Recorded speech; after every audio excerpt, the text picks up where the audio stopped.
जीना यहाँ मरना यहाँ, इसके सिवा जाना कहाँ। जीना यहाँ मरना यहाँ, इसके सिवा जाना कहाँ।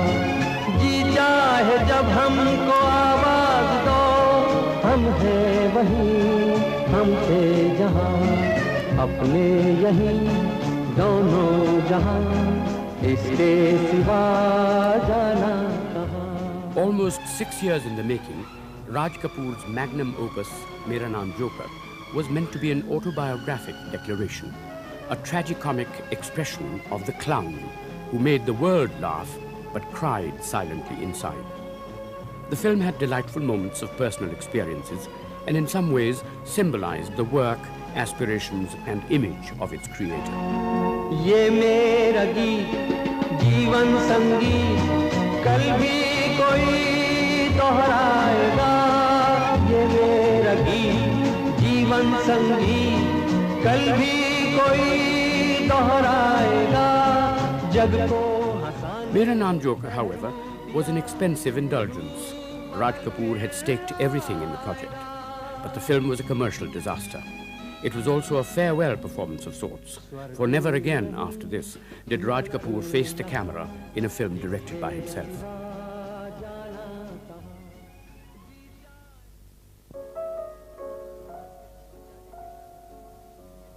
Born in Peshawar on the 14th of December 1924, Ranbir Raj Kapoor started his career on the stage with his illustrious father, Prithvi Raj.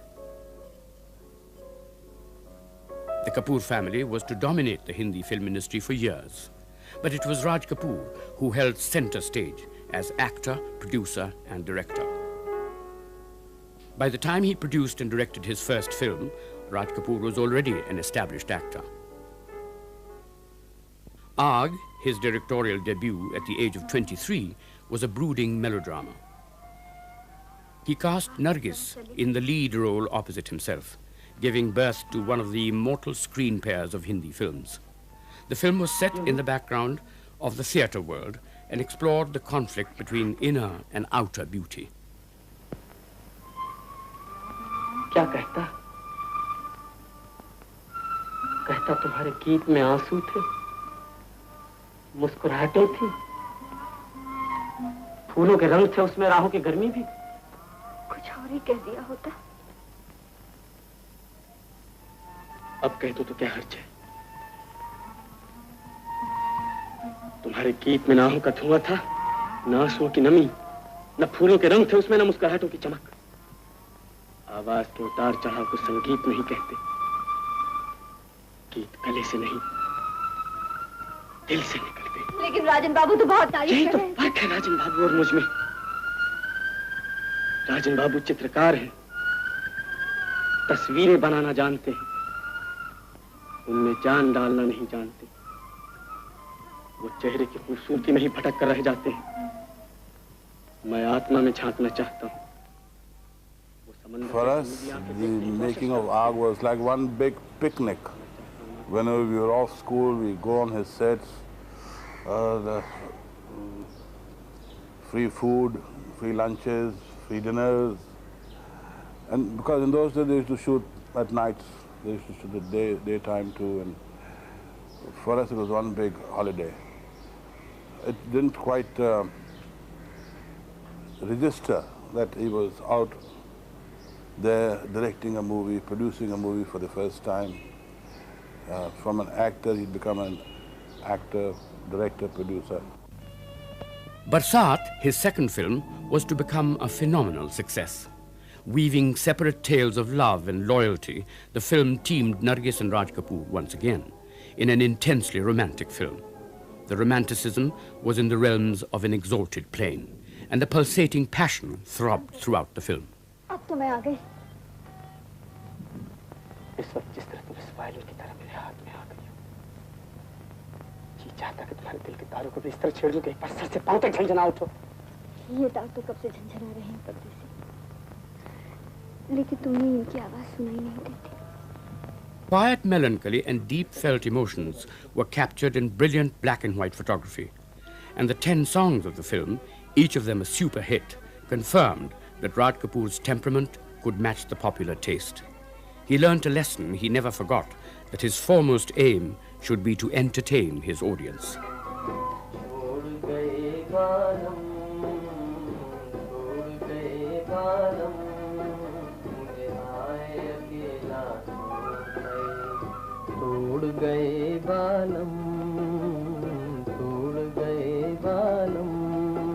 मेरा प्यार भरा दिल तोड़ गए,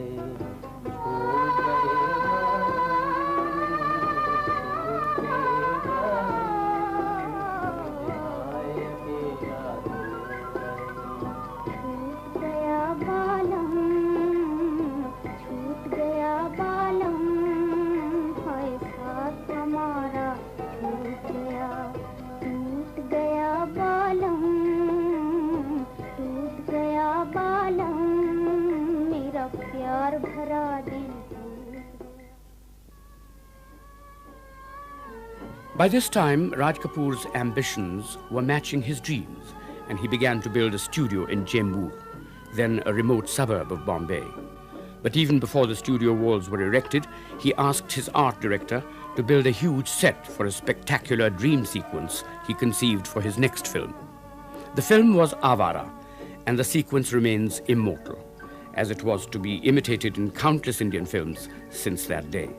It was also Raj Kapoor's foray into the world of spectacular showmanship.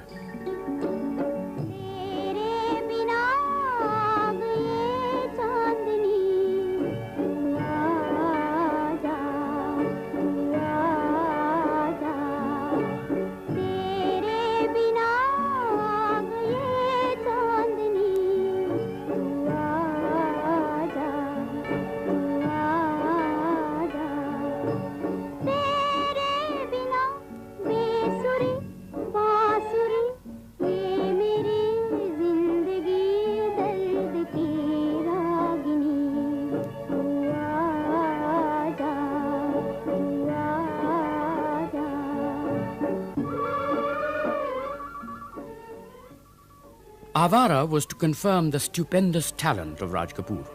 The legend was already in the making, and from a young director tentatively feeling his way, a showman was emerging. A filmmaker who could communicate with his audience, and who had the perfect recipe for gigantic hits of the popular cinema. But once again, the base was a series of incredibly melodious songs.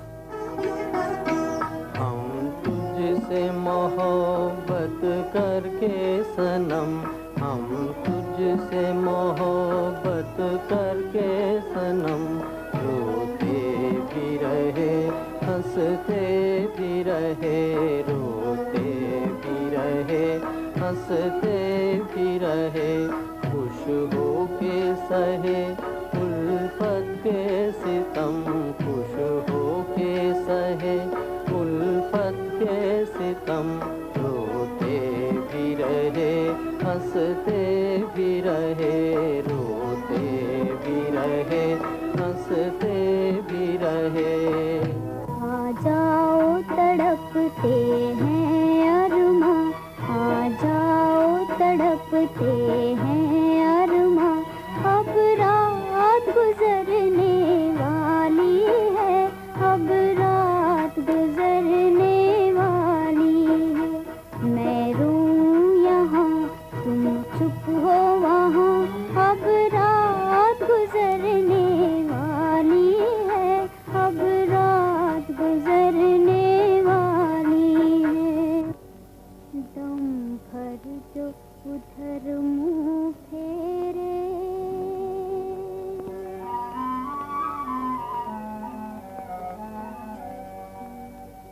दम भर जो उधर मुँह फेरे, ओ चंदा मैं उनसे प्यार कर लूँगी, बातें हजार कर लूँगी, दम भर जो उधर मुँह फेरे, ओ चंदा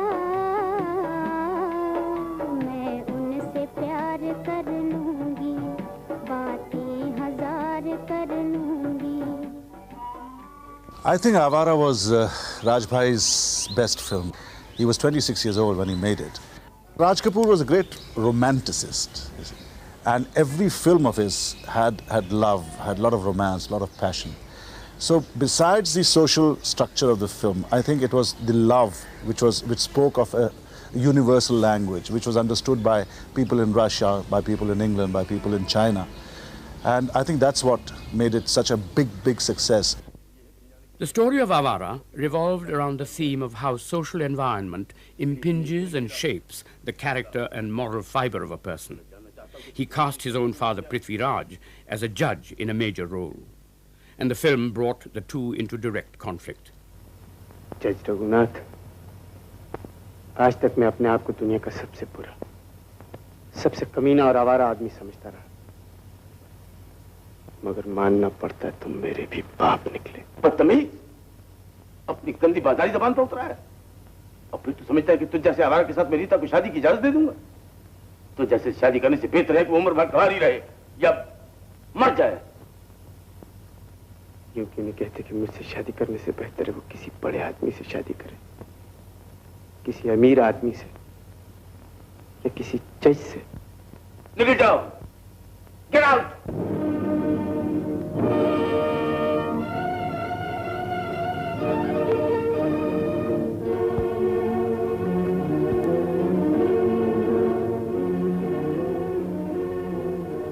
जाने से पहले एक सवाल पूछना चाहता हूं।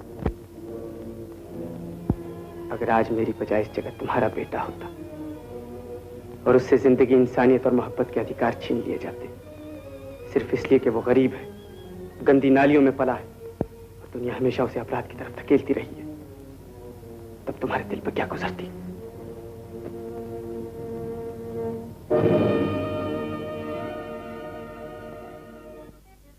The Raj-Nargis pair was already searing the celluloid world, and Avara was to storm its way into the hearts of millions of viewers, not just in India, but the Arab world and the Soviet Union as well. आवारा हूँ या गर्दिश में हूँ, आसमान का तारा हूँ। आवारा हूँ या गर्दिश में हूँ, आसमान का तारा हूँ। The title song went on to become one of the all-time great hits, and many nations hummed and swayed to its infectious tune. So much so that when Raj Kapoor and Nargis went to the Soviet Union as members of an Indian film delegation, they were greeted by a hysterical fan following. In this rare footage of their visit to Russia, the song has been sung by Raj Kapoor himself. आवारा हूँ या गर्दिश में हूँ, आसमान का तारा हूँ। आवारा हूँ या गर्दिश में हूँ, आसमान का तारा हूँ। आवारा हूँ ला ला ला ला ला ला ला ला ला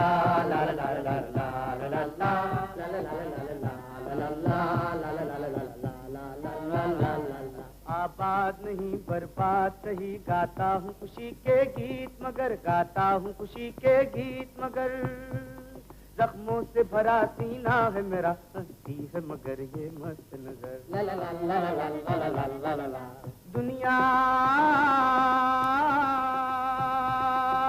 दुनिया मैं तेरे तीर का या तकदीर का मारा हूँ। आवारा हूँ या गर्दिश में हूँ, आसमान का तारा हूँ। आवारा हूँ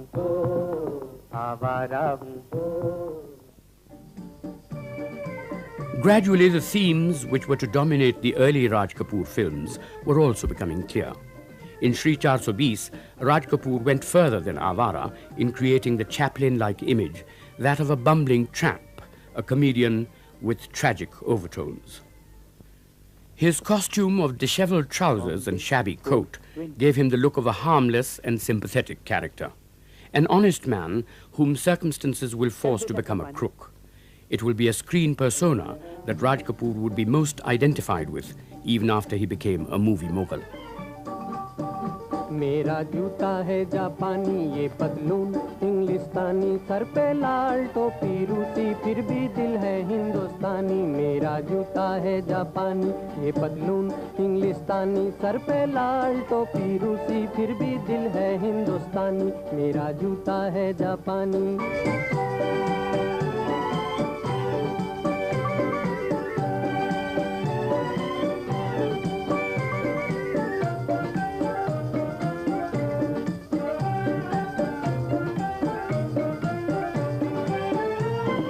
निकल पड़े हैं खुली सड़क पर, अपना सीना ताने, अपना सीना ताने।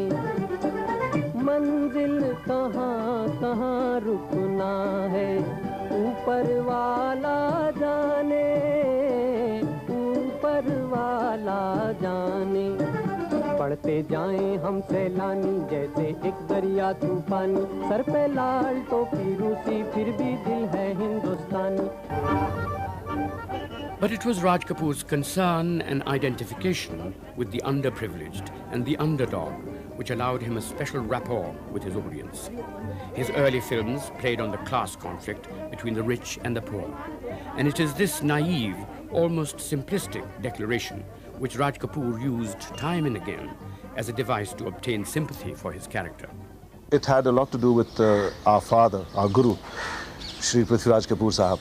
In Papaji's theatre, Prithvi Theatres, apart from Shakuntal, all the other plays, Diwar, Pathan, Ghaddar, Ahuti, Paisa, and Kisan, they all spoke of certain problems of the people. And I think he probably, he kind of graduated from the theatre into the movies. And I think that's what he carried with him, and he put it in his films. क्यों भाई, तुम्हारे बंबई में सब बहरे बसते हैं क्या? बंबई में सब बहरे बसते हैं क्या? बहरे भी और अंधे भी, इनके कान कुछ नहीं सुन सकते सिवा रुपयों की झनकार के। ये बंबई है मेरे भाई, बंबई। यहाँ बिल्डिंगें बनती हैं सीमेंट की और इंसानों के दिल पत्थर के। यहाँ एक ही देवता पूजा जाता है और वो है पैसा। मगधरा सामने से हटके खड़े हो मेरे भाई, धंधे का टाइम है। माई धंधा यानी कि काम ना है? काम ही की तलाश में तो मैं इलाहाबाद से यहाँ चल कर आया हूँ। क्यों भाई, तुम्हारे शहर में पेट भरने के लिए क्या करना चाहिए? जो मैं करता हूँ, भीख मांगनी चाहिए। नहीं, कोई काम बताओ मुझे, काम बताओ। तो सोचना पड़ेगा। कुछ पढ़ा लिखा है? बीए पास, सच कहता हूँ। ये देखो मेरी डिग्री साथ साथ लिए फिरता हूँ मैं। ये देखो। ईमानदार हो? सच्चाई और ईमानदारी का सबसे पहला इनाम मुझे मिला है, सोने का मेडल। ये देखो। जवान हो, मेहनत कर सकते हो? डबल जवान, 24 घंटे दिन में काम कर सकता हूँ। कोई करा के देख ले। तो तुम्हें काम नहीं मिल सकता। काम नहीं मिल सकता? पढ़े लिखे ईमानदार मेहनती जवान को काम नहीं मिल सकता? क्यों नहीं? इसलिए कि ये बंबई है मेरे भाई, बंबई बड़ा शहर। यहाँ सच बोलकर पेट भरने का रास्ता ढूंढने से नहीं मिलता, और झूठ बोलकर पैसे बनाने के रास्ते हैं 420। दिल का हाल सुने दिल वाला, दिल का हाल सुने दिल वाला, सीधी सी बात न मिर्च मसाला, कह के रहेगा कहने वाला। दिल का हाल सुने दिल वाला, आज दिल का हाल सुने दिल वाला, सीधी सी बात न मिर्च मसाला, कह के रहेगा कहने वाला। दिल का हाल सुने दिल वाला।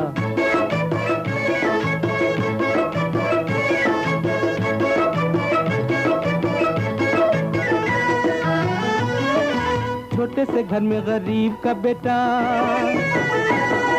मैं भी हूँ माँ के नसीब का बेटा। ओ छोटे से घर में गरीब का बेटा, मैं भी हूँ माँ के नसीब का बेटा। रंजो गम बचपन के साथी, आंधियों में जली जीवन बाती, भूख ने है बड़े प्यार से पाला।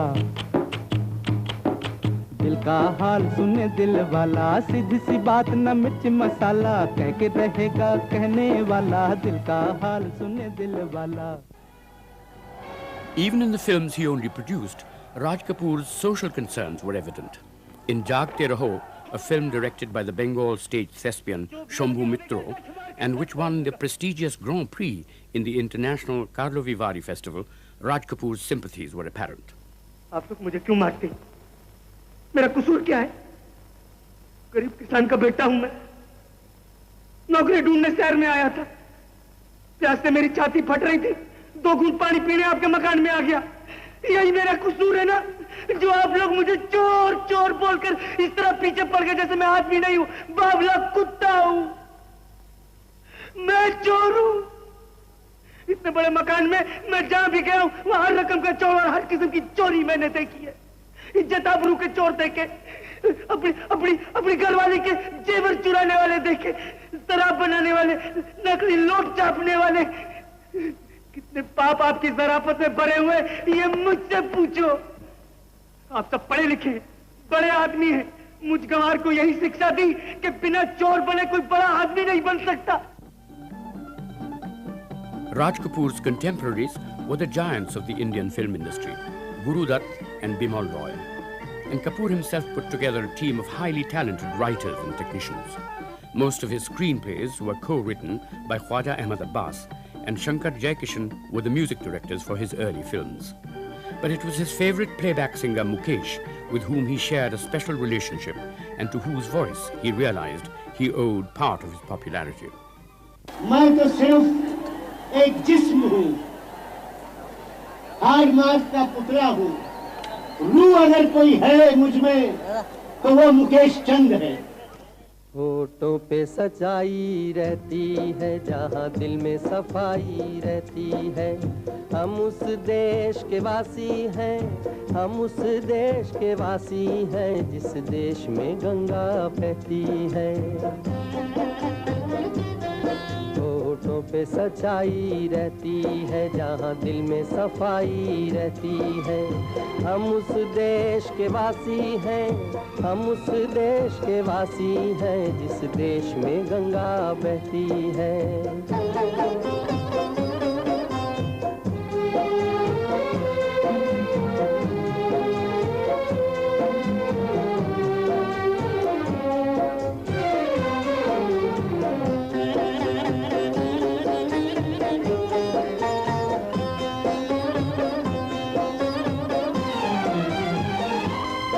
मेहमा जो हमारा होता है, वो जान से प्यारा होता है। मेहमा जो हमारा होता है, वो जान से प्यारा होता है। ज्यादा की नहीं लालच हमको, थोड़े में गुजारा होता है, थोड़े में गुजारा होता है। He was a musician. He was an amazing musician. He was trained for a very small while, very little while, by R.C. Boral, who used to be the big music director at New Theatres in Calcutta in the 30s. And I suppose it was inborn. You know, I think he got it from my mum. My mother was a singer, not my father. My father and I, we both didn't have the music ear. But I think it was my mother that he got it from. And he had this kind of Saraswati ka awaaz boliye, ek den boliye. And he was a natural musician. कोई भी instrument आप दे दीजिए तो बजा लेते थे, whether it was an accordion or a piano or a sitar or a tabla or a flute or a duff, and he used to play it. Then he, without learning the different rags, yet he acquired this sudden knowledge. Maybe it was inborn, you know. Having discovered the secret of popular music quite early in his career, Raj Kapoor worked hard at both the songs and their picturization. And even in his later films, when he teamed with other music directors, he could coax out of them an orchestration which somehow always had that special RK flavor.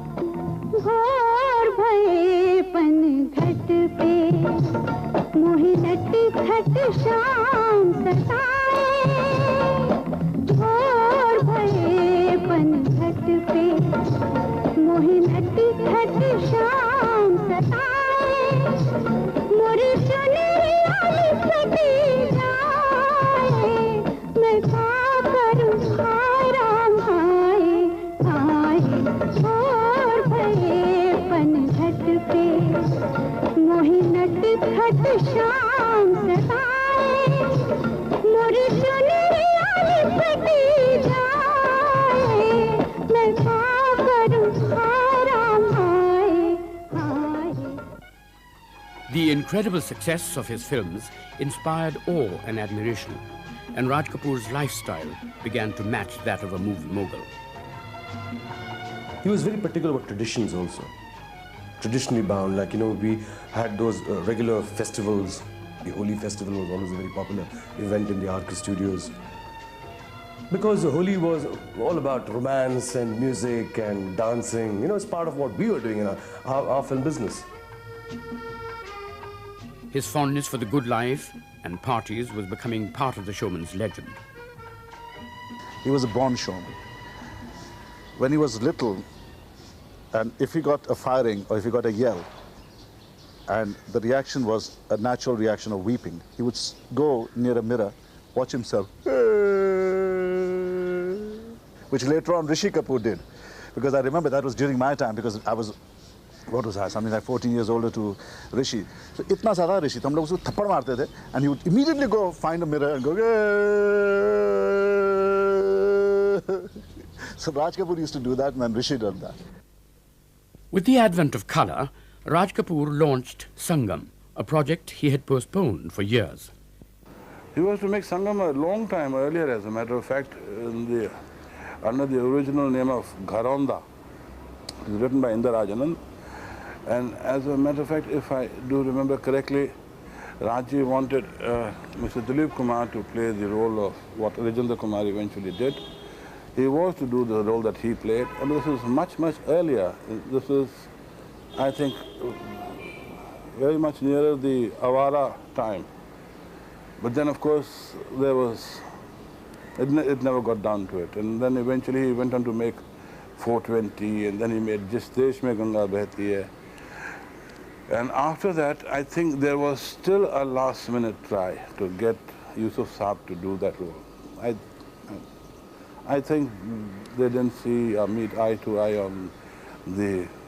if I remember correctly again, as I said, I haven't heard this directly from either Raji or Yusuf Saab, but I do remember having heard that Yusuf Saab said that I don't mind you doing that role and me doing this role, but I don't want you as a director. Let there be a third director to it, so that he is fair to both of us. So Raji felt very hurt about this, because this is my baby. It's what I want to do. It's like asking me to get out of the movie and just act as an actor. No way. It was inevitable that the showman would exploit the glamour and visual splendor the medium now allowed him. And Sangam, made in 1964, would be a departure from the black and white RK films. The gloss and the glitter would be more evident. The film was essentially a love triangle involving 3 childhood friends. But despite Raj Kapoor's flashy direction, the film did not lose its core of intensity and managed to become a gigantic box office success. दोस्त दोस्त ना रहा, प्यार प्यार ना रहा, जिंदगी हमें तेरा एतबार ना रहा, एतबार ना रहा, दोस्त ना रहा, प्यार प्यार. I felt that the statement of that song, दोस्त ना रहा, प्यार प्यार ना रहा, जिंदगी हमें तेरा एतबार ना रहा, I felt it for the situation it was little contrived. But he said no. Let me picturize it and you see the effect. And he created the effect because there was on the screen the 2 antras and 1 mukhda of the song, and both the antras he has picturized on me and Vajanti Mala's affair shots. अमानते में प्यार की गया था जिसको सौंप कर, वो मेरे दोस्त तुम ही थे, तुम ही तो थे, जो जिंदगी की राह में बने थे मेरे हम सफर, वो मेरे दोस्त तुम ही थे, तुम ही तो थे. After the mega success of Sangam, Raj Kapoor was hard-pressed to find a project which matched his dreams, and he embarked on his most ambitious film. Almost 4 hours long, Mera Naam Joker was divided into 3 sections. It was an autobiography of the image he thought he represented. कहता है joker सारा ज़माना, आधी हकीकत आधा फसाना, चश्मा उतारो फिर देखो यारो, दुनिया नई है चेहरा पुराना, कहता है जोकर सारा ज़माना, आधी हकीकत आधा फसाना, कहता है joker. And in this narcissistic misadventure, Raj Kapoor went on a nostalgic trip, even using scenes from the early RK films.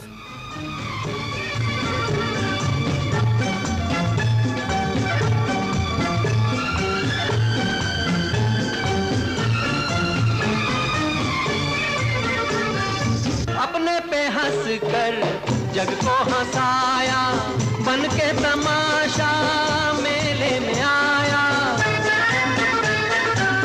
अपने पे हंस कर जग को हंसाया, बन के तमाशा मेले में आया, मेले में आया. I think Mera Naam Joker is his finest piece of work. Technically, and especially the first chapter of that picture is something that can go down in the archives of any motion picture industry of any part of this world as one of the finest pieces of art. The first section dealt with Raju's adolescence and his infatuation with his school teacher. Goodbye, madam. मैं जा रहा हूँ.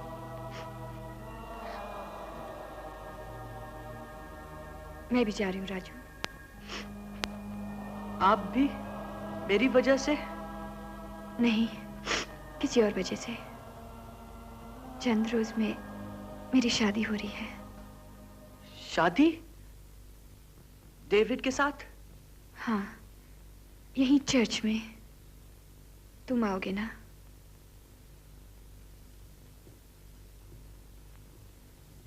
David चाहता है कि तुम best man बनो. जी, best man? समझी नहीं? जी नहीं. जो सबसे प्यारा दोस्त होता है उसे बेस्ट मैन कहते हैं. तुम सबसे प्यारे दोस्त हो ना? आओगे? Simiji tells me something and I I react to her in a very different manner. I think she says she's getting married to Manoj. And this was a shot which I just copied my father. I mean, he just said, do it this way, and I did it that way. And they gave me a national award for it. I mean, everything in that film was my father. There was, total Raj Kapoor speaking. जाने कहाँ गए वो दिन,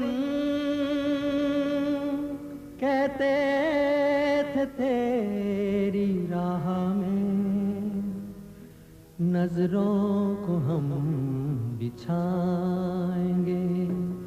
जाने कहाँ गए वो दिन, कहते थे तेरी राह में नजरों को हम बिछाएंगे. चाहे कहीं भी तुम रहो, चाहेंगे तुमको उम्र भर, तुमको न भूल पाएंगे.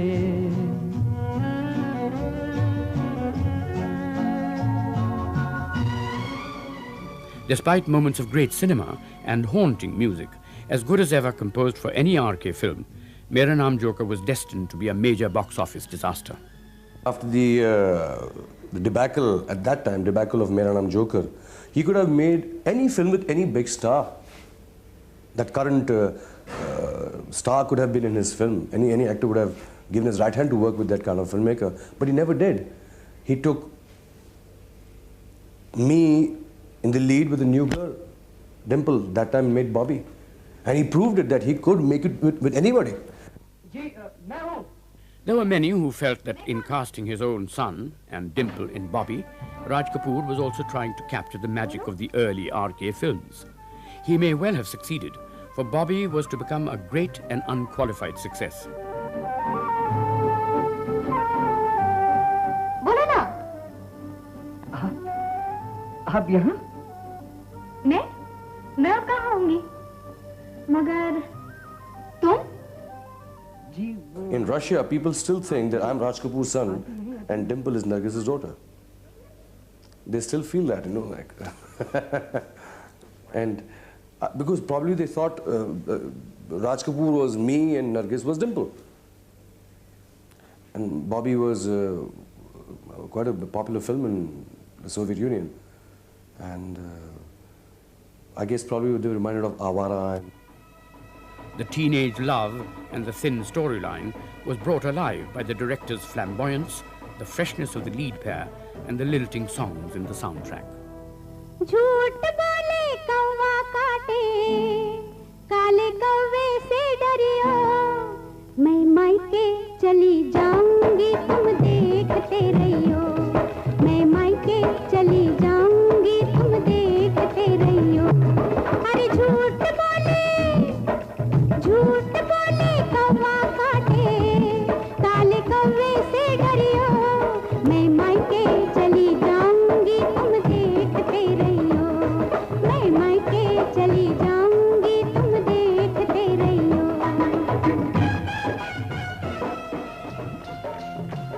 By the time he made Prem Rog, Raj Kapoor was concentrating on woman-oriented themes. And here he tackled the subject of widow remarriage in a highly conservative Thakur household. Though Padmini Kolhapure had worked with him earlier in Satyam Shivam Sundaram, he gave her an extensive screen test before casting her in the leading role. Let's see, one take one.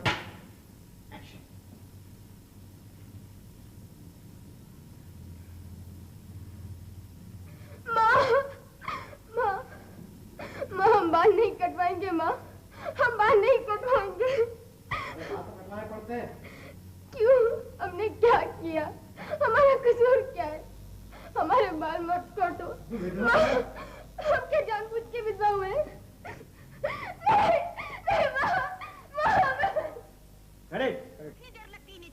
In the final edited version, the same scene becomes the dramatic high point of the film.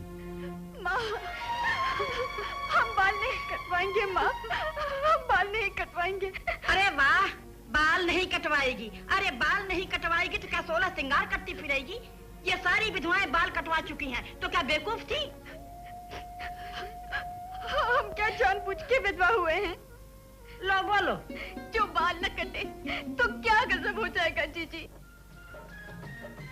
Raj Kapoor's casting sense was impeccable, and this knack of looking for the right face for the right role had always paid him handsome dividends, whether it was Padmini, Vijayantimala, Dimple Kapadia, or Zeenat Aman.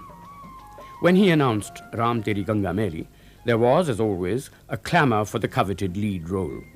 And although even the Bobby star, then coming out of self-imposed retirement, was available, Raj Kapoor insisted on giving her a screen test.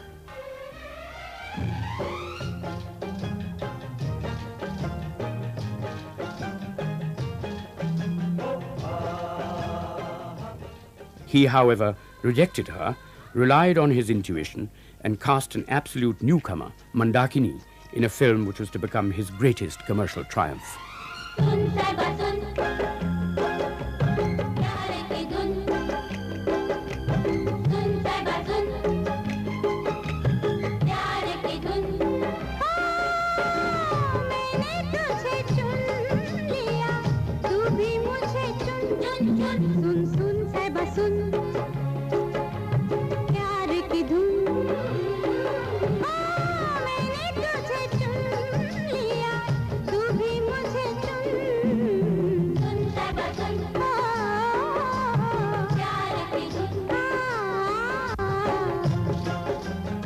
If you go back in retrospect, if you analyze all his works, and you can see lots and lots of faults, because he never made a film with the brain, he made the film with the heart. That was Raj Kapoor. Raj Kapoor's achievements and his contribution to Indian cinema was recognized when he received the Dada Sahab Phalke Award in 1988. He collapsed in the auditorium minutes after receiving this highest honor from the President of India. He died a month later, on the 2nd of June, 1988.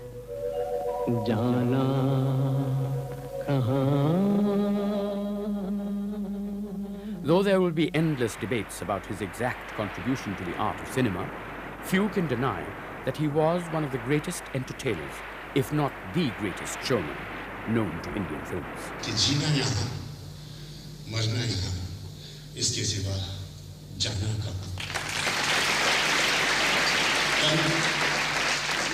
कल खेल में हम हो न हो, गर्दिश में तारे रहेंगे सदा। भूलेंगे वो, भूलोगे तुम, पर हम तुम्हारे रहेंगे सदा।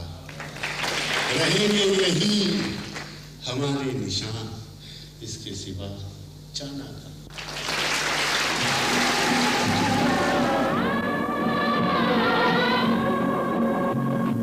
कल खेल में हम हो न हो, गर्दिश में तारे रहेंगे सदा।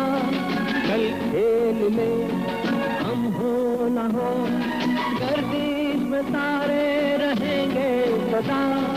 भूलोगे तुम, भूलेंगे वो, पर हम तुम्हारे रहेंगे सदा।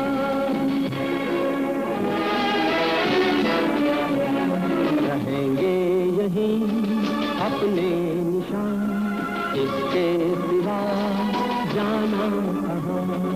जी चाहे जब हमको आवाज दो, हम हैं वहीं, हम थे